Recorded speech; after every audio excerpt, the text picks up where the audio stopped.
Ku ikuti panggilanmu, ku kan setia sampai akhir hidupku.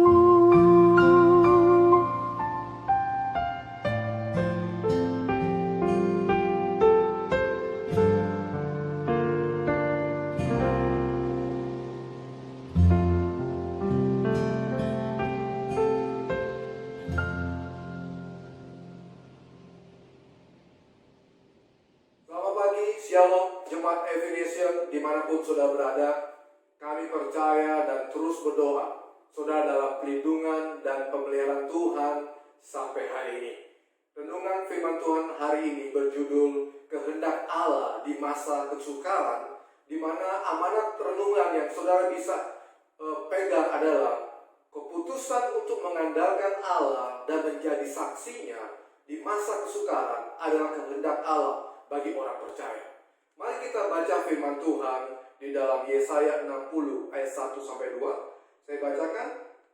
Bangkitlah menjadi teranglah, sebab terangmu datang, dan kemuliaan Tuhan terbit atasmu. Sebab sesungguhnya kegelapan menutupi bumi, dan kekelaman menutupi bangsa-bangsa. Tetapi terang Tuhan terbit atasmu, dan kemuliaannya menjadi nyata ke atasmu.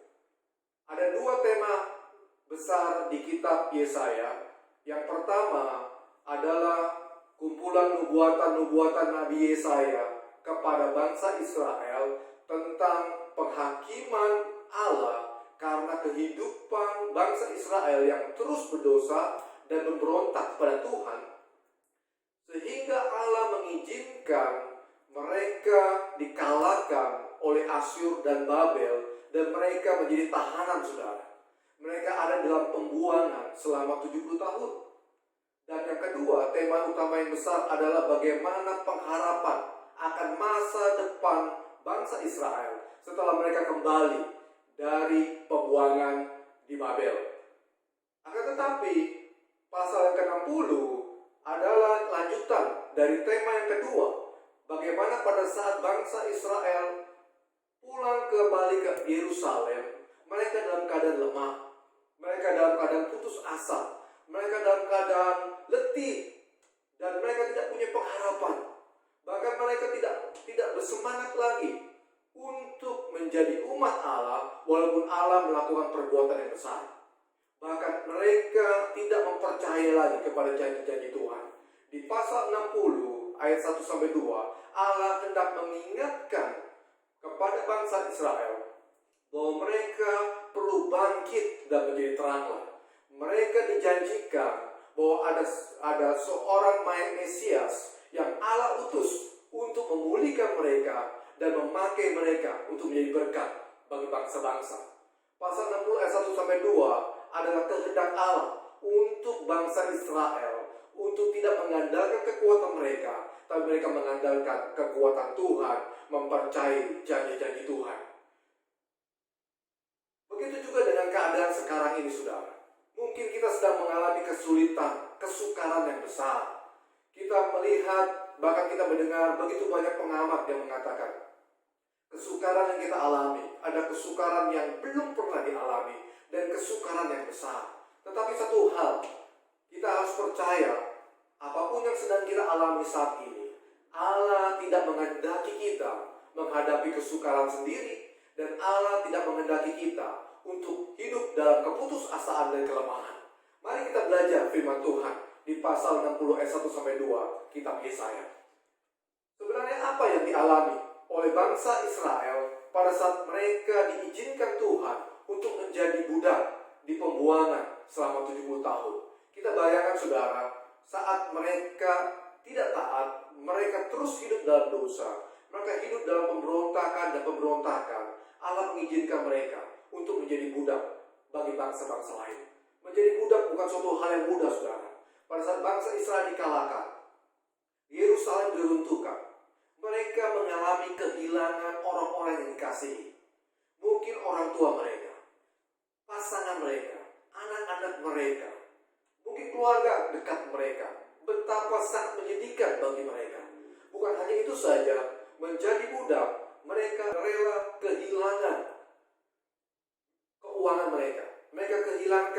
mereka. Mereka kehilangan bahkan bisnis dan pekerjaan mereka pada saat mereka ditawan. Dan yang lebih lagi, mereka menjadi budak di negeri orang. Mereka menjadi orang asing. Mereka menjadi orang yang tidak bebas. Mereka tidak punya kuasa untuk menentukan hidup mereka karena mereka budak. Dan mereka tidak bisa leluasa untuk melakukan suatu hal karena mereka menjadi budak di negeri orang. Hal ini juga mungkin kita alami, saudara. Kita sedang mengalami masa-masa kesukaran akibat penyebaran COVID-19. Begitu banyak dari kita, orang-orang yang percaya, yang mengalami masa-masa kesukaran, situasi-situasi yang berat. Mungkin ada dari saudara yang mengalami kehilangan orang-orang yang saudara kasihi. Orang-orang yang saudara sayangi. Mungkin itu pasangan saudara. Mungkin itu orang tua, papa, mama saudara. Mungkin juga itu anak-anak saudara. Dan saudara sangat sedih dan merasa ini suatu masa yang berat. Bahkan juga saudara yang bekerja, saudara kehilangan jabatan, kehilangan pekerjaan yang saudara banggakan. Bahkan saudara kehilangan bisnis yang saudara sudah bangun dari sejak dulu. Saudara kehilangan bisnis. Dan itu mungkin membuat saudara bisa mengalami masa yang berat. Atau saudara yang mahasiswa dan pelajar saat ini, saudara kehilangan cita-cita saudara untuk melanjutkan pendidikan saudara. Kita dalam kondisi yang keadaan di mana keuangan kita tidak bisa memenuhi kebutuhan kita. Bahkan kita tidak bisa mengalami ruang gerak. Kita tidak bisa bebas seperti dulu lagi. Dan keadaan ini bisa saja membuat kita bisa mengambil keputusan yang sama seperti bangsa Israel. Walaupun bangsa Israel selama 70 tahun menjadi budak dan Tuhan izinkan mereka kembali ke Yerusalem, tetapi mereka sudah putus asa. Mereka lemah. Mereka lelah bukan secara fisik tetapi secara rohani. Mereka kehilangan kepercayaan mereka kepada janji Tuhan. Mungkin saat ini juga kita mengalami kelelahan. Kita tidak tahu masalah ini selesai, kapan selesainya. Kita tidak tahu kapan ini bisa kita lewati. Bahkan kita bisa menyalahkan keadaan saudara. Kita menyalahkan situasi dan keadaan. Bahkan lebih lagi, kita bisa menyalahkan Tuhan. Seperti bangsa Israel menyalahkan Tuhan. Mereka menganggap Tuhan membiarkan umat yang dikasihi menderita begitu lamanya. Kita juga bisa menyalahkan Tuhan dan mengatakan Tuhan tidak peduli dalam hidup kita. Akan tetapi kita bersyukur hari ini bahwa Tuhan tidak pernah meninggalkan kita. Di Yesaya pasal 60 ayat 1-2 kita bisa mengetahui apa kehendak Tuhan di masa kesukaran dan apa rencananya dalam hidup kita. Firman Tuhan yang kita bisa belajar yang poin pertama. Yang pertama, Tuhan menghendaki kita di saat kita mengalami kesukaran yang besar. Kehendak Dia adalah bagaimana kita mengandalkan Dia. Firman Tuhan katakan di Yesaya 60 ayat 1, bangkitlah menjadi terang, sebab terangmu datang dan kemuliaan Tuhan terbit atasmu. Kata bangkit mengandung arti bangkit dari posisi duduk. Kata bangkit juga bangkit dari tidur. Kata bangkit bisa juga berarti bangkit dari kejatuhan, dari keterpurukan, kesukaran, kesulitan, keadaan yang putus asa. Bahkan kata bangkit bisa juga berarti bangkit dari kematian secara fisik maupun secara rohani. Intinya saudara, Allah menghendaki kita untuk bangkit dari posisi kehidupan kita yang putus asa, patah semangat, sedih. Bahkan kita mengambil posisi kita di dalam keyakinan, semangat, dan pengharapan di dalam Tuhan. Dan juga bangkit itu berarti bagaimana kita berpindah dari posisi lemah di dalam kepada kekuatan Tuhan. Kita berpindah dari posisi kekalahan menuju kepada kemenangan. Allah menghendaki kita bangkit pada hari ini saudara. Pada saat Allah menghendaki kita bangkit, kita juga harus percaya Allah memberikan kemampuan untuk kita bangkit. Allah ingin kita mengandalkan dirinya. Dan firman Tuhan katakan, pada saat kita mengandalkan Tuhan, kita percaya pada firman-Nya. Apa firman-Nya? Firman-Nya Tuhan katakan seperti ini, Allah memberikan anaknya, yaitu Yesus Kristus, untuk menjadi Tuhan dan Juru Selamat pribadi kita. Siapakah Yesus dalam firman Tuhan? Dalam firman Tuhan katakan bahwa Yesus Kristus adalah kekuatan dan hikmat Allah. Pada saat kita percaya mengandalkan Tuhan di saat kesukaran saat ini, kita percaya kepada firman-Nya. Dan pada saat kita percaya kepada firman-Nya, kita juga percaya kepada Yesus Kristus. Karena Yesus Kristus adalah kekuatan Allah dan hikmat Allah. Ada Yesus Kristus diberikan buat kita untuk memulihkan kita. Pasal kita bangkit, berarti kita mengandalkan Kristus di dalam hidup kita. Ada Kristus sebagai kekuatan Allah dan hikmat Allah yang akan membuat kita bisa bertahan di dalam kesukaran. Yesus katakan seperti ini, saudara. Di dalam Matius 11 ayat 28. Marilah kepadaku, semua yang letih lesu dan beban berat, aku akan memberikan kelegaan kepadamu. Jika Tuhan Yesus mengatakan marilah kepadaku, itu menunjukkan kita berhenti mengandalkan kekuatan kita untuk bangkit. Kita berhenti mengandalkan mungkin keahlian kita, pengalaman kita untuk bangkit, tetapi kita memulai mencari Kristus, mencari Tuhan, dan Yesus katakan Dia akan memberikan kelegaan untuk hidup kita. Sama seperti handphone ini, saudara. Pada saat handphone ini kehabisan daya untuk berfungsi, dia harus kita cas. Dia harus mendapatkan daya yang baru sehingga dia bisa berfungsi kembali. Sama juga seperti kehidupan kita.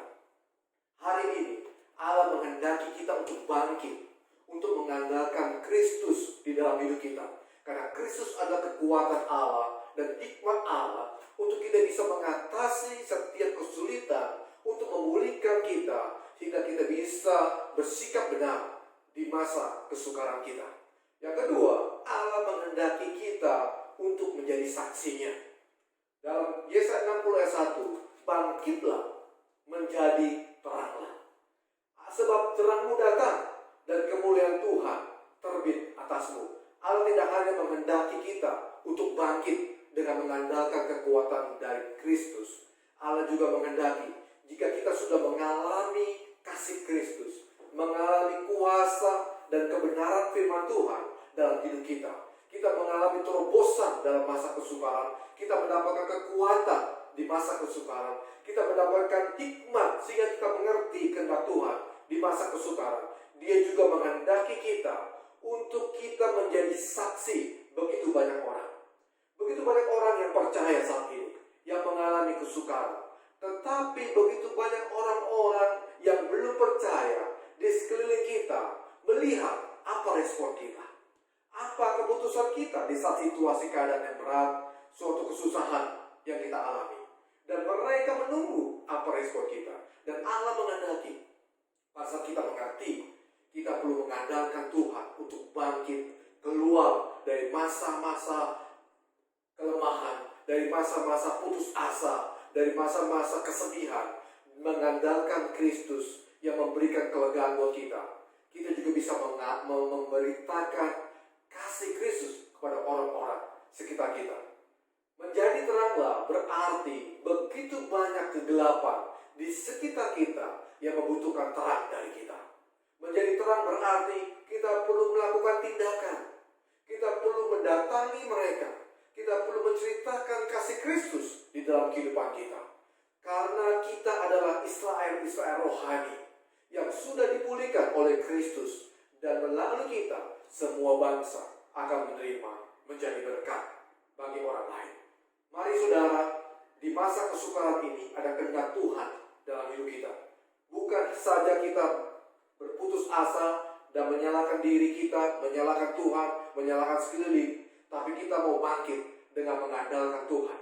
Sebab Kristus ada kekuatan dan hikmat Allah. Yang kedua, setelah kita mengalami Kristus, kita mengalami kuasa kebenaran firman Tuhan, mari kita juga menjadi saksi Kristus. Seorang saksi adalah seseorang yang mengalami kasih, kuasa, dan kebenaran dari Kristus. Sehingga dia bisa berani menyatakan bahwa ada juru selamat, penolong, dan setiap kehidupan orang-orang yang membutuhkan. Ada satu cerita saudara, di mana seorang keluarga yang sedang mengalami masa-masa kesukaran dalam hidupnya. Dia mengalami penderitaan di mana anak-anaknya mengalami kecelakaan dan anak-anaknya meninggal saat kecelakaan tersebut. Bagi mereka suatu hal yang menyedihkan. Tetapi tetangga-tetangga mereka melihat, bahkan tetangga-tetangga mereka beranggapan, pasti keluarga ini menyalahkan Tuhan. Pasti keluarga ini tawar hati dengan Tuhan. Karena dua anaknya meninggal di masa kecelakaan tersebut. Akan tetapi yang luar biasa, pada ibadah penghiburan sebelum jenazah tersebut dikuburkan, tetangga-tetangga ini melihat di dalam ibadah itu tidak ada kata-kata yang menghujat, tidak ada kata-kata yang menyalahkan Tuhan maupun membenci Tuhan, tidak ada kata-kata yang menyalahkan orang lain. Dan tetangga-tetangga ini sangat heran, kenapa keluarga ini bisa menghadapi situasi yang berat tersebut. Dan ada beberapa tetangga yang belum percaya memberanikan diri bertanya kepada pasangan tersebut. Dan pasangan tersebut bisa menceritakan kenapa mereka bisa menghadapi situasi yang berat ini dengan tetap teguh dan percaya kepada Tuhan. Karena ada Kristus di dalam hidup mereka. Sehingga kesaksian mereka ini, tetangga-tetangganya yang belum percaya menjadi percaya kepada Kristus. Tetangga-tetangga ini beranggapan, di dalam kehidupan kami tidak pernah melihat situasi yang berat, tapi tetap memuliakan Tuhan. Kami percaya saudara, di saat kesukaran yang dialami, begitu banyak orang-orang yang percaya kepada Tuhan, yang bangkit mengandalkan kekuatan Tuhan, dan mereka mengalami terobosan, mereka mengalami kekuatan dari Tuhan, berani mengatakan kepada orang-orang sekitar mereka yang belum menjadi percaya, karena Kristuslah yang memberikan mereka kekuatan, mereka bisa melewati masa kesukaran ini. Ada pengusaha-pengusaha yang mulai mengerti, bukan bisnis mereka, bukan uang mereka yang memberikan kehidupan, tapi Kristuslah yang memberikan kehidupan buat mereka. Banyak pekerja-pekerja yang di PHK, banyak orang-orang yang kehilangan penghasilan mereka, tapi pada saat mereka bangkit mengandalkan janji Tuhan bahwa ada Kristus dalam hidup mereka, mereka sampai hari ini tetap terpelihara, tetap terpenuhi kebutuhan mereka. Karena apa? Karena firman Tuhan katakan seperti ini saudara. Yohanes 8 ayat 12. Kemudian Yesus berkata kepada orang-orang banyak itu, katanya, "Akulah terang dunia. Setiap orang yang mengikuti aku tidak akan berjalan dalam kegelapan, tetapi akan mempunyai terang hidup." Jika Kristus tinggal dalam hidup saudara, saya percaya Kristus adalah kekuatan Allah dan hikmat Allah, sehingga saudara bisa menghadapi kesukaran saat ini. Dan bukan hanya saudara bisa menghadapi kesukaran saat ini, saudara juga bisa menjadi saksi bagi Kristus untuk memenangkan orang-orang yang belum percaya, yang mereka belum mengalami kasih Kristus. Saya percaya hari ini firman Tuhan yang menguatkan kita, ada kehendak Allah untuk setiap kita, untuk kita mengandalkan Tuhan, dan kita percaya bahwa kita bisa menjadi saksi di masa kesukaran ini. Mari kita berdoa saudara. Bapa, terima kasih Tuhan untuk hari ini. Kami percaya Tuhan bahwa kehendak Engkau di saat kesukaran yang kami alami hari ini, untuk kami belajar mengandalkan Engkau, untuk kami belajar percaya bahwa kami bisa mengalami Engkau, kami bisa mengalami terobosan, mukjizat hari ini Tuhan. Bahkan Kau menghendaki kami untuk menjadi saksi bagi Engkau, memulihkan orang-orang yang terluka, memulihkan orang-orang yang putus asa, yang patah semangat, sehingga mereka mendapatkan Kristus yang memberikan kekuatan dan pemulihan dalam hidup mereka. Pakai setiap jemaat pada hari Tuhan, berikan penghiburan-Mu, berikan kekuatan-Mu, bahkan berikan hikmat buat setiap kami. Terima kasih ya Tuhan. Kami katakan Tuhan, penyertaan-Mu ada untuk setiap jemaat, pelindungan-Mu ada untuk setiap jemaat. Di dalam nama Yesus kami berdoa. Amin.